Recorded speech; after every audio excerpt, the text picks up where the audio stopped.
एक सुबह अकबर अपने बगीचे में टहल रहे थे। उनका पसंदीदा तोता, जो हर दिन उन्हें जहांपनाह कहकर बुलाता था, अपने पिंजरे में नहीं था। अकबर ने नौकरों को बुलाया और गुस्से से पूछा, मेरा तोता कहाँ गया? कल रात तक तो यहीं था। नौकरों ने डरते हुए कहा, जहांपनाह, हमें नहीं पता। हमने सुबह देखा तो पिंजरा खाली था। अकबर को यह बात परेशान करने वाली लगी। उन्होंने दरबार बुलाया और कहा, मुझे मेरा तोता वापस चाहिए। यह कोई साधारण चोरी नहीं है। फिर बिरबल की ओर मुड़े और बोले, बिरबल, तू इस रहस्य को सुलझा। बिरबल ने कहा, जहांपनाह, मुझे थोड़ा समय दीजिए। आपका तोता ज्यादा दूर नहीं गया होगा। बिरबल बगीचे में गया और पिंजरे को देखा। पिंजरा सही हालत में था, पर उसका दरवाजा हल्का सा खुला था। पास में कुछ रंग-बिरंगे पंख बिखरे थे और एक पेड़ की ओर हल्की मिट्टी के निशान जा रहे थे। उसने नौकरों से पूछा, कल रात कोई अजीब बात हुई? एक नौकर बोला, हाँ बिरबल जी, मुझे एक हल्की सी चहचहाहट सुनाई दी थी, पर मैंने सोचा शायद कोई जंगली पक्षी हो। बिरबल ने सोचा और एक तरकीब निकाली। उसने दरबार में लौटकर अकबर से कहा, जहांपनाह, आज दोपहर में बगीचे में एक छोटा सा खेल रखिए। सभी नौकरों को बुलाइए और एक तोते की आवाज वाला खिलौना मंगवाइए। अकबर ने सहमति दी। दोपहर में बगीचा लोगों से भर गया। बिरबल ने खिलौने को चालू किया और उससे जहांपनाह, जहांपनाह की आवाज निकलने लगी। तभी एक नौकर घबरा गया और पेड़ की ओर देखने लगा। बिरबल ने उसकी हरकत देख ली। वह नौकर के पास गया और बोला, क्या तुम्हें यह आवाज जानी पहचानी लग रही है? नौकर डरते हुए बोला, माफी दें बिरबल जी, मैंने तोते को चुराया था। वह उस पेड़ की टहनी पर छिपा है। मुझे लगा कोई नहीं पकड़ेगा। अकबर ने पूछा, बिरबल, तूने यह कैसे किया? बिरबल ने जवाब दिया, जहांपनाह, पंख और मिट्टी के निशान मुझे पेड़ तक ले गए, पर चोर को पकड़ने के लिए मैंने तोते की आवाज का सहारा लिया। उसकी घबराहट ने उसे बेनकाब कर दिया। तोता वापस पिंजरे में आ गया। नौकर को सजा मिली और अकबर ने हंसते हुए कहा, बिरबल, तेरी चालाकी हर बार कमाल करती है। आशा करती हूँ ये कहानी आपको पसंद आया है। तो चलिए सुनते हैं एक और कहानी। एक दिन अकबर के दरबार में एक व्यापारी आया। उसने हाथ जोड़कर कहा, जहांपनाह, मेरा एक सोने का सिक्का चोरी हो गया है। मैंने उसे अपने थैले में रखा था, पर जब घर पहुंचा तो वह गायब था। मेरे पास सिर्फ 3 नौकर हैं और मुझे यकीन है कि उनमें से किसी ने चुराया है। कृपया मेरी मदद करें। अकबर को यह मामला रोचक लगा। उन्होंने कहा, ठीक है, हम इस चोरी का पता लगाएंगे। फिर बिरबल की ओर मुड़े और बोले, बिरबल, तू इस रहस्य को सुलझा। मुझे सच चाहिए। बिरबल ने कहा, जहांपनाह, व्यापारी के नौकरों को दरबार में बुलाइए। मैं इसे अभी हल करता हूँ। थोड़ी देर बाद 3 नौकर दरबार में हाजिर हुए। बिरबल ने उनसे पूछा, तुम में से किसी ने अपने मालिक का सोने का सिक्का लिया है? तीनों ने एक साथ इनकार किया, नहीं बिरबल जी, हमने कुछ नहीं चुराया। बिरबल ने मुस्कुराते हुए एक तरकीब सोची। उसने 3 लकड़ी की छड़ियां मंगवाईं और कहा, ये जादुई छड़ियां हैं। मैं इन्हें तुम तीनों को दूंगा। जिसने चोरी की है उसकी छड़ी रात तक 1 इंच बढ़ जाएगी। कल सुबह तुम इन्हें लेकर वापस आना। नौकरों ने छड़ियां ली और चले गए। अगली सुबह वे वापस आए। बिरबल ने तीनों की छड़ियां जांचनी शुरू की। पहले 2 नौकरों की छड़ियां ज्यों की त्यों थी, पर तीसरे नौकर की छड़ी थोड़ी छोटी थी। बिरबल ने हंसते हुए कहा, तो चोर तू है। तीसरा नौकर घबरा गया और बोला, मुझे माफ करें बिरबल जी। हाँ, मैंने सिक्का चुराया था, पर आपने कैसे जाना? बिरबल ने समझाया, जहांपनाह, ये छड़ियां जादुई नहीं थी। मैंने बस एक चाल चली। जिसने चोरी की थी उसे डर था कि उसकी छड़ी सचमुच बढ़ जाएगी और वह पकड़ा जाएगा। इसलिए उसने रात को अपनी छड़ी थोड़ी काट दी ताकि बढ़ने के बाद भी वह सामान्य लगे। उसकी यह चाल उसे बेनकाब कर गई। अकबर ने ताली बजाई। बिरबल, तेरी बुद्धि का कोई जवाब नहीं, तूने फिर से सच सामने ला दिया। व्यापारी ने अपना सिक्का वापस पाया, नौकर को हल्की सजा दी गई और बिरबल को अकबर की ओर से प्रशंसा मिली। आशा करती हूँ ये कहानी आपको पसंद आया है, तो चलिए सुनते हैं एक और कहानी। एक दिन अकबर अपने महल के बगीचे में टहल रहे थे। अचानक उनका ध्यान एक छोटे से तालाब पर गया जो सूखा पड़ा था। उन्होंने नाराज होकर अपने माली को बुलाया और पूछा, यह तालाब सूखा क्यों है? मैंने तुम्हें हर दिन इसमें पानी डालने को कहा था। माली ने डरते हुए कहा, जहांपना, मैं हर दिन इसमें पानी डालता हूँ, पर पता नहीं यह पानी कहाँ गायब हो जाता है। अकबर को यह बात अजीब लगी। उन्होंने दरबार बुलाया और कहा, यह कोई साधारण बात नहीं है। बिरबल, तू इस रहस्य को सुलझा। मुझे जानना है कि पानी कहाँ जा रहा है। बिरबल ने कहा, ठीक है जहांपना, मैं अभी पता लगाता हूँ। वह तालाब के पास गया और उसकी जांच शुरू की। तालाब का किनारा सही हालत में था, कोई रिसाव नहीं दिख रहा था। फिर उसने माली से पूछा, तुम पानी कहाँ से लाते हो और कितना डालते हो? माली बोला, मैं कुएं से 2 बाल्टियां पानी लाता हूँ और हर दिन डालता हूँ। बिरबल ने सोचा और एक योजना बनाई। उसने माली को अगले दिन पानी डालते वक्त बुलाने को कहा। अगली सुबह बिरबल तालाब के पास पहुंचा। उसने देखा कि माली सचमुच 2 बाल्टियां पानी लाया और तालाब में डाला, पर कुछ ही देर में पानी फिर कम हो गया। बिरबल ने गौर किया कि तालाब के पास की मिट्टी थोड़ी गीली थी, पर पानी का कोई बड़ा निशान नहीं था। फिर उसने एक तरकीब निकाली। उसने तालाब में नीले रंग का पाउडर मिलाया और माली को फिर से पानी डालने को कहा। पानी डालते ही बिरबल महल के पीछे की ओर दौड़ा। वहां एक छोटी सी नाली थी और उसमें नीला पानी बहता हुआ दिखाई दिया।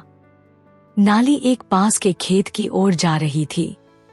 बिरबल दरबार में लौटा और बोला, जहांपना, तालाब का पानी गायब नहीं हो रहा, बल्कि चोरी हो रहा है। तालाब के नीचे एक छुपी हुई नाली है जो पानी को पास के खेत में ले जा रही है। यह काम किसी ने जानबूझकर किया है। अकबर ने तुरंत उस खेत के मालिक को बुलाया। वह डरते हुए कबूल कर गया, हाँ, मैंने नाली बनवाई थी ताकि मेरा खेत मुफ्त में सींचा जाए। मुझे माफ करें। अकबर ने हंसते हुए कहा, बिरबल, तेरी नजर हर छुपे हुए सच को पकड़ लेती है। नाली बंद करवाई गई, खेत के मालिक को हल्की सजा दी गई और तालाब फिर से पानी से भर गया। बिरबल को अकबर ने शाबाशी दी। आशा करती हूँ ये कहानी आपको पसंद आया है, तो चलिए सुनते हैं एक और कहानी। एक दिन अकबर के दरबार में एक साहूकार आया। उसने गुस्से से कहा, जहांपना, मेरे घर से मेरा कीमती हीरे का हार चोरी हो गया है। मेरे पास 4 मेहमान आए थे उस दिन और मुझे शक है कि उनमें से किसी ने यह काम किया। कृपया मेरी मदद करें। अकबर को यह मामला मजेदार लगा। उन्होंने कहा, ठीक है, हम इस चोर को पकड़ेंगे। फिर बिरबल की ओर मुड़े और बोले, बिरबल, तू इस चोरी का पता लगा। मुझे चोर का नाम चाहिए। बिरबल ने कहा, जहांपना, साहूकार के 4 मेहमानों को दरबार में बुलाइए, मैं इसे सुलझा लूंगा। अगले दिन 4 मेहमान दरबार में हाजिर हुए। बिरबल ने उनसे सवाल किया, क्या तुम में से किसी ने साहूकार का हार चुराया? चारों ने एक साथ कहा, नहीं बिरबल जी, हम बेकसूर हैं। बिरबल ने मुस्कुराते हुए एक योजना बनाई। उसने चारों को एक एक छोटी मिट्टी की मटकी दी और कहा, इन मटकियों में एक खास जड़ी बूटी है। जिसने चोरी की है उसकी दाढ़ी कल सुबह तक हरी हो जाएगी। तुम सब इसे अपने पास रखो और कल सुबह वापस आना। चारों मेहमान मटकियां लेकर चले गए। अगली सुबह वे दरबार में लौटे। बिरबल ने एक एक करके उनकी दाढ़ी देखी। 3 मेहमानों की दाढ़ी वैसी ही थी, पर चौथे मेहमान की दाढ़ी पूरी तरह साफ थी। उसने रात में अपनी दाढ़ी मुंडवा ली थी। बिरबल ने हंसते हुए कहा, जहांपना, यही चोर है। चौथा मेहमान घबरा गया और बोला, हाँ, मैंने हार चुराया था। यह मेरे घर में छिपा है। पर आपको कैसे पता चला? बिरबल ने समझाया, जहांपना, मटकियों में कोई जादू नहीं था, सिर्फ साधारण मिट्टी थी। मैंने यह अफवाह फैलाई कि चोर की दाढ़ी हरी हो जाएगी। जो बेकसूर थे उन्हें कोई डर नहीं था, पर चोर को लगा कि उसकी दाढ़ी सचमुच हरी हो जाएगी। इसलिए उसने अपनी दाढ़ी मुंडवा दी ताकि पकड़ा न जाए। उसका यह डर उसे ले डूबा। अकबर ने ठहाका लगाया, बिरबल, तेरी चालाकी गजब की है। साहूकार का हार वापस मिल गया, चोर को सजा दी गई और बिरबल की तारीफ में दरबार गूंज उठा। आशा करती हूँ ये कहानी आपको पसंद आया है, तो चलिए सुनते हैं एक और कहानी। एक दिन अकबर अपने महल की छत पर खड़े थे कि उनकी नजर एक साधु पर पड़ी जो महल के बाहर भीख मांग रहा था। साधु की आवाज तेज थी और वह लोगों को आशीर्वाद दे रहा था। अकबर को शक हुआ। उन्होंने अपने सैनिकों को बुलाया और कहा, इस साधु को दरबार में लाओ। मुझे लगता है यह कोई ढोंगी हो सकता है। सैनिक साधु को दरबार में ले आए। अकबर ने उससे पूछा, तुम कौन हो और यहाँ क्या कर रहे हो? साधु ने शांत स्वर में कहा, मैं एक साधु हूँ, जहांपना। मैं भिक्षा मांगता हूँ और लोगों को सुख शांति का आशीर्वाद देता हूँ। अकबर को उसकी बातों पर भरोसा नहीं हुआ। उन्होंने बिरबल को बुलाया और कहा, बिरबल, मुझे इस साधु का सच पता करना है। क्या यह सचमुच साधु है या कोई ठग? बिरबल ने साधु को गौर से देखा और बोला, जहांपना, मुझे एक दिन का समय दीजिए, मैं इसका भेद खोल दूंगा। बिरबल ने साधु से कहा, तुम आज रात महल में रुको, कल सुबह हम तुम्हारी सच्चाई परखेंगे। साधु मान गया। रात को बिरबल ने चुपके से सैनिकों को एक काम सौंपा। उसने कहा, साधु के कमरे के बाहर ढोल और मंजीरे रख दो। आधी रात को जोर जोर से बजाना शुरू कर दो। आधी रात को ढोल और मंजीरों की तेज आवाज गूंजने लगी। साधु कमरे से बाहर निकला और चिल्लाया, यह क्या शोर है? मुझे नींद नहीं लेने दोगे क्या, हरामखोरों? उसकी आवाज में साधु वाला शांत भाव गायब था। बिरबल पास ही खड़ा देख रहा था। अगली सुबह साधु को दरबार में लाया गया। बिरबल ने अकबर से कहा, जहांपना, यह साधु नकली है। असली साधु शोर से परेशान नहीं होता, वह तो ध्यान में लीन रहता है। इसने रात को गुस्सा दिखाया और गालियां दी, जो साधु के स्वभाव के खिलाफ है। साधु ने डरते हुए कबूल किया, हाँ, मैं साधु नहीं हूँ। मैं एक ठग हूँ जो लोगों को लूटने के लिए यह वेश बनाता हूँ। मुझे माफ कर दें। अकबर ने हंसते हुए कहा, बिरबल, तूने फिर से कमाल कर दिखाया। तेरी समझ हर ढोंग को पकड़ लेती है। ठग को सजा दी गई और बिरबल की चतुराई की फिर से तारीफ हुई। आशा करती हूँ ये कहानी आपको पसंद आया है, तो चलिए सुनते हैं एक और कहानी।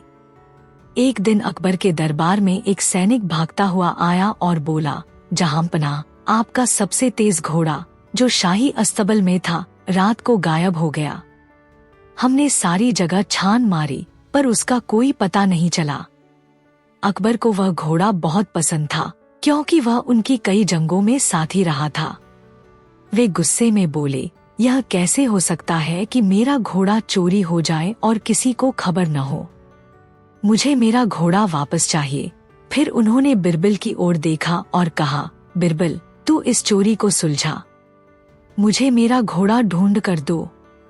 बिरबल ने कहा, जहांपना, चिंता न करें, मुझे थोड़ा समय दीजिए, मैं घोड़े को ढूंढ लाऊंगा। बिरबल अस्तबल गया और जांच शुरू की। उसने देखा कि घोड़े की जगह खाली थी, पर वहां कुछ घास के तिनके बिखरे थे और एक कोने में मिट्टी पर हल्के जूतों के निशान दिखे। उसने सैनिकों से पूछा, रात को कोई अजीब बात हुई? एक सैनिक बोला, हाँ बिरबल जी, मुझे हल्की सी खटखट की आवाज सुनाई दी थी, पर मैंने सोचा शायद हवा से कुछ गिरा हो। बिरबल ने सोचा और एक योजना बनाई। उसने दरबार में लौटकर अकबर से कहा, जहांपना, आज शाम को एक छोटा सा जश्न रखिए। सभी सैनिकों और अस्तबल के नौकरों को बुलाइए। हम वहां चोर को पकड़ लेंगे। अकबर ने सहमति दी। शाम को जश्न शुरू हुआ। बिरबल ने सैनिकों को चुपके से एक काम सौंपा। सभी मेहमानों के जूतों पर नजर रखने को कहा। उसने यह भी हुक्म दिया कि एक बड़ा दर्पण जश्न के बीच में रखा जाए। जश्न के दौरान बिरबल लोगों के बीच घूमता रहा। उसने देखा कि एक नौकर बार बार अपने जूतों को छिपाने की कोशिश कर रहा था और दर्पण से बचकर चल रहा था। बिरबल उसके पास गया और बोला, तेरे जूतों में क्या खास है जो तू इन्हें छिपा रहा है? नौकर घबरा गया और बोला, मुझे माफ करें बिरबल जी, मैंने घोड़ा चुराया था। वह मेरे गांव के एक खेत में छिपा है। मुझे लगा कोई नहीं पकड़ेगा। अकबर ने यह सुनकर पूछा, बिरबल, तुझे कैसे पता चला? बिरबल ने समझाया, जहांपना, जूतों के निशान मुझे शक की ओर ले गए। मैंने जश्न रखा ताकि चोर की घबराहट उसे बेनकाब कर दे। यह नौकर अपने जूतों को छिपा रहा था क्योंकि उसे डर था कि उनमें लगी मिट्टी उसे पकड़वा देगी। घोड़ा वापस लाया गया।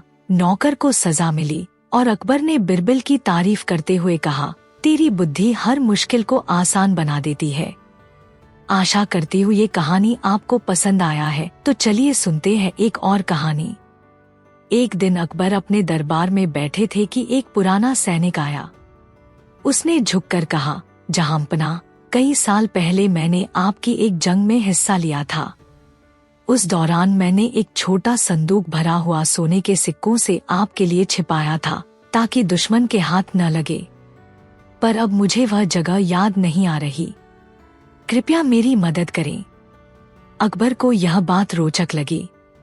उन्होंने कहा, अगर वह खजाना मेरे लिए था तो उसे ढूंढना जरूरी है। फिर बिरबल की ओर मुड़े और बोले, बिरबल, तू इस सैनिक की याददाश्त को ताज़ा कर और मेरा खजाना ढूंढ ला। बिरबल ने कहा, जहांपना, मुझे सैनिक के साथ थोड़ा समय दीजिए। मैं खजाने तक पहुंच जाऊंगा। बिरबल सैनिक को एक शांत कमरे में ले गया और पूछा, तुम्हें उस दिन की कोई बात याद है जब तुमने संदूक छिपाया था? सैनिक ने सोचते हुए कहा, हाँ बिरबल जी, मुझे याद है कि वह एक जंगल के पास था। वहाँ एक बड़ा पेड़ था और पास में एक नदी बह रही थी, पर उससे ज्यादा कुछ याद नहीं। बिरबल ने सोचा और एक तरकीब निकाली। उसने सैनिक से कहा, ठीक है, आज रात तुम मेरे साथ जंगल चलोगे। हम वह जगह ढूंढेंगे। उसने कुछ सैनिकों को भी साथ लिया और एक बांसुरी वाला ढूंढा। रात को जंगल में पहुंचकर बिरबल ने बांसुरी वाले को एक पुरानी धुन बजाने को कहा, वही धुन जो उस जंग के दिनों में सैनिकों के बीच मशहूर थी। जैसे ही बांसुरी की आवाज गूंजी, सैनिक का चेहरा चमक उठा। वह बोला, हाँ, यह वही धुन है। मुझे कुछ याद आ रहा है। वह अचानक एक दिशा में चल पड़ा। कुछ देर चलने के बाद वह एक बड़े पेड़ के पास रुका और बोला, यही वह जगह है। मैंने संदूक इस पेड़ के नीचे गाड़ा था। सैनिकों ने खुदाई शुरू की और थोड़ी देर में एक पुराना संदूक मिल गया जो सोने के सिक्कों से भरा था। दरबार में लौटकर बिरबल ने अकबर को संदूक दिखाया। अकबर ने पूछा, बिरबल, तूने यह कैसे किया? बिरबल ने जवाब दिया, जहांपना, याददाश्त को जागने के लिए कभी कभी पुरानी बातें चाहिए होती हैं। उस धुन ने सैनिक के दिमाग को उसी दिन में पहुंचा दिया और उसने रास्ता खुद ढूंढ लिया। अकबर ने खुश होकर कहा, बिरबल, तेरी समझ हर खोई चीज को ढूंढ लेती है। सैनिक को इनाम मिला, खजाना महल में आ गया और बिरबल की बुद्धि फिर से चर्चा में रही। आशा करती हूँ ये कहानी आपको पसंद आया है। तो चलिए सुनते हैं एक और कहानी। एक दिन अकबर अपने दरबार में बैठे थे कि एक विदेशी दूत उनके पास आया। उसने एक चमकदार तलवार अकबर को भेंट की और कहा, जहांपना, यह तलवार मेरे देश की सबसे बेहतरीन कारीगरी का नमूना है, पर इसमें एक रहस्य छिपा है। अगर आपके दरबार में कोई इसे सुलझा दे तो मैं मानूंगा कि आपका दरबार सबसे बुद्धिमान है। अकबर ने तलवार को ध्यान से देखा। उसकी मूठ पर कुछ अजीब निशान थे, जो किसी पहेली की तरह लग रहे थे। उन्होंने अपने दरबारियों से कहा, कोई इस रहस्य को समझ सकता है? सभी ने कोशिश की, पर कोई जवाब नहीं दे पाया। आखिर में अकबर ने बिरबल को बुलाया और कहा, बिरबल, तू इस तलवार का रहस्य खोल। मेरे दरबार की इज्जत दांव पर है। बिरबल ने तलवार हाथ में ली और मूठ पर बने निशानों को गौर से देखा। उसने कहा, जहांपना, मुझे इसे समझने के लिए थोड़ा समय चाहिए। मैं शाम तक जवाब दूंगा। बिरबल अपने कमरे में गया और तलवार को हर कोण से परखने लगा। निशानों में कुछ चिन्ह थे, एक सूरज, एक चांद और एक तारा। उसने सोचा कि यह किसी संकेत की ओर इशारा कर रहा है। फिर उसने तलवार को धूप में रखा, पर कुछ नहीं हुआ। चांद की रोशनी का इंतजार करना मुमकिन नहीं था, तो उसने एक तरकीब सोची। उसने तलवार को एक मोमबत्ती की रोशनी के पास ले जाया। जैसे ही रोशनी मूठ पर पड़ी, निशानों के बीच एक छिपा हुआ खांचा नजर आया। बिरबल ने उसे हल्के से दबाया और मूठ से एक छोटा सा कागज निकला। उस पर लिखा था, जो रोशनी में छिपे सच को देख ले, वही इसका हकदार है।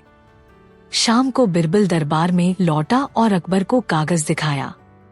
उसने कहा, जहांपना, इस तलवार का रहस्य यह है कि यह अपने मालिक की बुद्धि की परीक्षा लेती है। निशान रोशनी की ओर इशारा करते थे और मोमबत्ती की रोशनी ने इसे खोल दिया। यह संदेश कहता है कि जो इसे समझ ले, वही इसका असली हकदार है। विदेशी दूत ने ताली बजाई और बोला, आपके दरबार में सचमुच बुद्धिमान लोग हैं। यह तलवार अब आपकी है। अकबर ने खुश होकर कहा, बिरबल, तूने फिर से हमारी शान बढ़ाई। तलवार को महल के खजाने में रखा गया और बिरबल की चतुराई की एक बार फिर मिसाल कायम हुई। आशा करती हूँ ये कहानी आपको पसंद आया है, तो चलिए सुनते हैं एक और कहानी। एक दिन अकबर के दरबार में एक कारीगर आया। उसने एक चमकीला दर्पण अकबर को भेंट किया और बोला, जहांपना, यह दर्पण साधारण नहीं है। यह सिर्फ सच्चे दिल वाले इंसान का चेहरा दिखाता है। जो झूठा है, उसे इसमें कुछ नहीं दिखेगा। क्या आपके दरबार में कोई इसे आजमा सकता है? अकबर को यह दावा अजीब लगा। उन्होंने दरबारियों से कहा, कोई इस दर्पण की सच्चाई परखेगा। कई दरबारी आगे आए और दर्पण में देखा, पर सबने कहा, हमें तो अपना चेहरा दिख रहा है। अकबर को शक हुआ कि कहीं यह कोई चाल तो नहीं। उन्होंने बिरबल को बुलाया और कहा, बिरबल, तू इस दर्पण का सच बता। क्या यह वाकई ऐसा है जैसा कारीगर कह रहा है? बिरबल ने दर्पण लिया और उसे ध्यान से देखा। फिर उसने मुस्कुराते हुए कहा, जहांपना, मुझे इसे परखने के लिए एक छोटी सी तरकीब आजमानी होगी। कारीगर को कल सुबह फिर से बुलाइए। अगले दिन कारीगर दरबार में हाजिर हुआ। बिरबल ने दर्पण हाथ में लिया और सबसे पहले खुद उसमें देखा। उसने कहा, हाँ, मुझे अपना चेहरा दिख रहा है। फिर उसने कारीगर से कहा, अब तुम इसमें देखो और बताओ कि तुम्हें क्या दिखता है। कारीगर ने दर्पण में देखा और थोड़ा हिचकिचाते हुए बोला, मुझे कुछ नहीं दिख रहा। बिरबल ने हंसते हुए अकबर से कहा, जहांपना, इस दर्पण में कोई जादू नहीं है। यह एक साधारण दर्पण है। कारीगर ने यह झूठ बोला था कि यह सिर्फ सच्चे लोगों को दिखाता है। जब मैंने उससे खुद इसमें देखने को कहा, तो उसे अपनी चाल कबूल करनी पड़ी, वरना वह पकड़ा जाता। कारीगर ने सिर झुकाकर कहा, माफी मांगता हूँ, जहांपना। मैंने यह दर्पण बेचने के लिए यह कहानी बनाई थी। अकबर ने ठहाका लगाया और बोले, बिरबल, तूने फिर से सच सामने ला दिया। तेरी समझ हर झूठ को पकड़ लेती है। कारीगर को हल्की सजा दी गई और दर्पण को महल में सजावट के लिए रख लिया गया। बिरबल की बुद्धि की एक और मिसाल दरबार में गूंज उठी। आशा करती हूँ ये कहानी आपको पसंद आया है, तो चलिए सुनते हैं एक और कहानी। एक दिन अकबर अपने शाही बगीचे में टहल रहे थे। उन्हें अपने पसंदीदा गुलाब के फूलों की क्यारी खाली दिखी। वे नाराज होकर माली को बुलाया और बोले, यह क्या है? मेरे गुलाब कहाँ गए? कल तक तो ये क्यारी भरी हुई थी। माली ने डरते हुए कहा, जहांपना, मैंने कल शाम को फूलों को पानी दिया था। सुबह देखा तो सारे गुलाब गायब थे। मुझे नहीं पता यह कैसे हुआ। अकबर को यह बात अजीब लगी। उन्होंने दरबार बुलाया और कहा, मेरे बगीचे से फूल चोरी होना छोटी बात नहीं है। बिरबल, तू इस चोर को ढूंढो। बिरबल ने कहा, जहांपना, चिंता न करें, मैं चोर का पता लगा लूंगा। बिरबल बगीचे में गया और क्यारी को देखा। फूलों की जगह खाली थी, पर जमीन पर कुछ पत्तियां बिखरी थी और हल्के जूतों के निशान पास के रास्ते की ओर जा रहे थे। उसने माली से पूछा, कल रात कुछ अजीब हुआ? माली बोला, हाँ बिरबल जी, मुझे हल्की सी खटपट सुनाई दी थी, पर मैंने सोचा शायद कोई जानवर हो। बिरबल ने सोचा और एक योजना बनाई। उसने दरबार में लौटकर अकबर से कहा, जहांपना, आज शाम को बगीचे में एक छोटी सैर का आयोजन कीजिए। सभी मालियों और नौकरों को बुलाइए। मैं वहां एक खास इत्र छिड़कवाऊंगा। अकबर ने हामी भरी। शाम को बगीचा लोगों से भर गया। बिरबल ने गुलाब की तेज खुशबू वाला इत्र क्यारी के आसपास छिड़क दिया। थोड़ी देर बाद उसने गौर किया कि एक नौकर बार बार अपनी आस्तीन को सूंघ रहा था और घबरा रहा था। बिरबल उसके पास गया और बोला, क्या तुम्हें यह खुशबू पसंद आई? या शायद यह वही खुशबू है जो तुम रात को ले गए? नौकर ने डरते हुए कबूल किया, माफी दे बिरबल जी, मैंने गुलाब चुराए थे। वे मेरे कमरे में छिपे हैं। मुझे लगा कोई नहीं पकड़ेगा। अकबर ने पूछा, बिरबल, तूने यह कैसे जाना? बिरबल ने जवाब दिया, जहांपना, निशान मुझे शक की ओर ले गए। मैंने इत्र का इस्तेमाल किया ताकि चोर की हरकत उसे बेनकाब कर दे। गुलाब की खुशबू उसके कपड़ों में थी और वह इसे छिपा नहीं पाया। फूल वापस लाए गए, नौकर को हल्की सजा दी गई और अकबर ने हंसते हुए कहा, बिरबल, तेरी सूझबूझ हर बार हैरान करती है। आशा करती हूँ ये कहानी आपको पसंद आया है। तो चलिए सुनते हैं एक और कहानी। एक दिन महाराज अकबर ने अपने दरबार में घोषणा की कि वह अपने राज्य में सबसे सच्चे और समर्पित व्यक्ति को एक अनमोल उपहार देंगे। अकबर बोले, जो भी अपने मन से सच में समझता है कि असली उपहार क्या है, वह आज मेरा उपहार पाने का हकदार होगा। दरबार में कई मंत्री और दरबारी अपने अपने दावे लेकर उपस्थित हुए। कुछ ने सोने चांदी के गहने दिखाए, कुछ ने महंगी वस्तुएं पेश की और कुछ ने कहा कि उनकी सेवा और अनुभव ही सबसे बड़ा उपहार है। सब अपने अपने तरीके से दिखावा कर रहे थे। उस बीच एक साधारण विनम्र व्यक्ति, जिसका नाम रामजी था, बिना किसी दिखावे के दरबार में पहुंचा। रामजी ने कहा, जहांपना, मेरे पास कोई बहुमूल्य वस्तु नहीं है, पर मैं मानता हूँ कि असली उपहार वह है जो दिल से दिया जाए। मेरे लिए तो हर दिन एक नई सुबह है, हर पल एक नई सीख। बीरबल ने रामजी की बातों में सच्चाई का भाव महसूस किया और अकबर से कहा, जहांपना, मैं कहूँगा कि रामजी ही असली उपहार पाने के लायक हैं, क्योंकि उन्होंने दिखावा नहीं किया, बल्कि सच्चे मन से अपने अनुभव और सीख को अपनाया है। अकबर ने रामजी की विनम्रता और सच्चाई देखकर प्रसन्नता व्यक्त की और बोले, सच्चा उपहार केवल वही है जो दिल से दिया जाए, न कि महंगी वस्तुओं से। महाराज ने रामजी को एक सुंदर मोती का हार उपहार में दिया, जिसे केवल वही पहन सकता था जिसका दिल पूरी तरह से साफ हो। दरबार में सभी ने तालियां बजाईं और इस घटना से यह सीख मिली कि असली उपहार वही होता है जो आत्मा की गहराई से निकला हो, न कि केवल बाहरी दिखावे में।